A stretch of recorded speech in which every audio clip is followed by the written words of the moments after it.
ஆன்மீக நண்பர்கள் அனைவருக்கும் அன்பு கலந்த வணக்கங்கள். இன்றைக்கு நாங்கள் ஆன்மீகம் சம்பந்தமான பதிவில் 60ஆம் கல்யாணமும் நாயன்மார் முக்தியும் ஆன்மீக பிரியர்கள் கண்டிப்பாக பார்க்க வேண்டிய அதாவது ஆக்கூர் தல வரலாறை பற்றி தான் நாம் இன்றைக்கு பார்க்க போகிறோம். ஆன்மீக அன்பர்களுக்கு வணக்கம். இன்று நாம் பார்க்க இருக்கிறத பார்த்தீங்கன்னா ஆன்மீக அதிசயங்களும் வரலாற்று சிறப்புகளும் நிறைந்த சோழ நாட்டின் மிக முக்கிய தலங்களில் ஒன்றான ஆக்கூர் அருள்மிக தான்தோன்றீஸ்வரர் திருக்கோயில் பற்றிய விரிவான வரலாற்று பதிவை தான் நாம் இன்றைக்கு பார்க்க போகிறோம். மயிலாடுதுறையில் இருந்து காரைக்கால் செல்லக்கூடிய வழியில் அமைந்துள்ள இந்த தலம் வெறும் வழிபாட்டு தலம் மட்டுமல்ல, ஆன்மீக தேடலில் இருப்பவர்கள் வாழ்நாளில் ஒரு முறையாவது தரிசிக்க வேண்டிய புண்ணிய பூமியாகும். ஏன் தெரியுமா? அதாவது 63 நாயன்மாரில் ஒருவரின் முக்தி தலம்.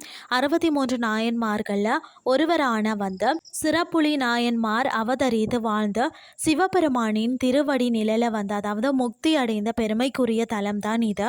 அப்படி என்ன சிறப்பு இவருக்குன்னு சொல்லி பார்த்தீங்கன்னா, இந்த தலத்தில் அந்தனர் குலத்தில் பிறந்த சிறப்புலி நாயன்மார் பார்த்தீங்கன்னா சிவனடியார் தொண்டே சிவத்தொண்டு என்று வாழ்ந்தவராம். இந்த கோயிலுக்கு வரும் சிவனடியார்கள் அனைவரையும் ஈசனாகவே பாவிப்பாராம். அவர்களின் பாதங்களை கழுவி இன்முகத்தோடு அறுசுவை உணவு அளிப்பாராம்.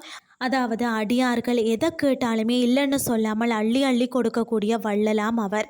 அவரது தூய்மையான பக்திக்கும் அன்னதான சேவைக்கும் மெச்சி ஆக்கூர் தான் தோன்றியப்பர் அதாவது சுயம்புநாதர் அவருக்கு இந்த தலத்திலேயே முக்தி பேறு அளித்து ஆட்கொண்டாராம். நாயன்மார் வாழ்ந்த மண்ணை மிதிப்பதே நம்மளுடைய முன்வினை பாவங்களை போக்கும் என்பது ஐதீகம்.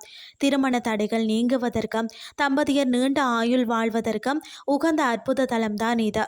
குறிப்பாக 60ஆம் கல்யாண மணி விழா செய்வதற்கு திருக்கடையூருக்கு அடுத்தபடியாக ஆன்மீக பெரியார்களால் பரிந்துரைக்கப்படும் மிக சிறந்த பரிகார தலமாகவும் ஆக்கூர் இருக்கிறது.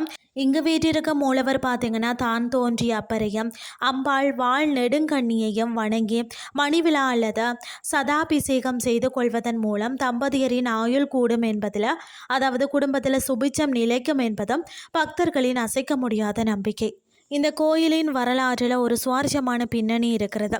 சோழ மன்னன் ஒருவன் இங்கு சிவன் கோயில் கட்ட முயன்ற போதும் சுவர்கள் அடிக்கடி அதாவது இடிந்து விழுந்தன. அப்போது அந்தனர் வடிவில் விநாயகர் பொய்யா விநாயகர் அதாவது மன்னனிடம் இங்குள்ள குமுத தீர்த்த குளத்தில் 3.25 நாளிகை மூழ்கு தீர்வு கிடைக்கும் என்றாராம். மன்னருக்கு சந்தேகம் வர விநாயகர் சொன்னாராம், இந்த குளம் காசியை விட வீசம் அதாவது சிறிது புண்ணியம் வாய்ந்தது.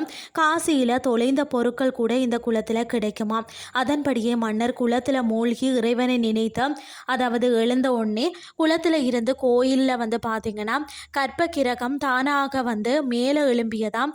இதனால் தான் இறைவனுக்கு தான் தோன்றியப்பர் என்று பெயர் வந்ததாம். ஒரு தளத்தில் பார்த்தீங்கன்னு சொன்னால் நாயன்மாரின் முக்தி பேறு ஆயுள் கூட்டம் மணி விழா சிறப்பம் காசியை விட வீசம் அதிகமான புண்ணிய தீர்த்தம் என அத்தனையும் கொண்ட ஆக்கூர் தான் தோன்றீஸ்வரரை உங்கள் அடுத்த ஆன்மீக பயணத்தில் இணைத்து கொள்ளுங்கள். ஈசனின் அருள் எல்லாருக்குமே கிடைக்கணும்னு சொன்னால் இந்த பதிவை உங்களுடைய ஆன்மீக நண்பர்களுக்கும் ஷேர் செய்யுங்கள்னு சொல்லி கூறிக்கொண்டு இன்றைய ஆன்மீகம் சார்ந்த பதிவை நிறைவு செய்து கொள்கிறேன். இதே மாதிரி மற்றொரு ஆன்மீகம் சார்ந்த பதிவோடு உங்களை சந்திக்கிறேன். நன்றி.